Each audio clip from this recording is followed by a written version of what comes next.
ఒక్కసారి pyramid party of India గట్టిగా చప్పలు కొడదాం. మనం రాబోయే భవిష్యత్తులో ప్రపంచానికంతా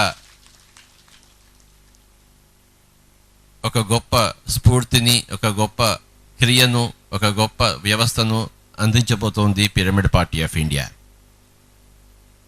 ప్రతి ధ్యానంలో కూడాను ఏముంటుందంటే ధర్మం ఉంటుంది. ధ్యానము ధర్మానికి దారితీస్తుంది. ధ్యానం లేని చోట ధర్మము కుంటుపడి ఉంటుంది.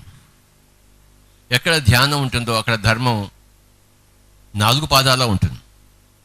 కృతయుగంలో ధర్మము 4 పాదాల ఉందని, త్రేతాయుగంలో ధర్మము 3 పాదాలే ఉందని, ద్వాపర యుగంలో ధర్మము 2 పాదాలే ఉందని, కలియుగంలో ఒకటే పదం 25% 20% ఉందని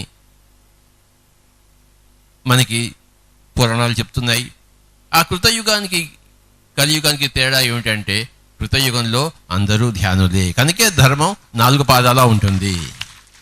కనుక ఎప్పుడైతే ధ్యానం అందరికీ వస్తుందో మళ్ళీ ధర్మం 1 పాదం నుంచి 2 పాదాలకి, 2 పాదాల నుంచి 3 పాదాలకి, 3 పాదాల నుంచి మళ్ళీ 4 పాదాలకి వచ్చి మళ్ళీ దేశం సుభిక్షమవుతుంది, ప్రపంచం సుశాంతమవుతుంది, అయ్యి తీరుతుంది.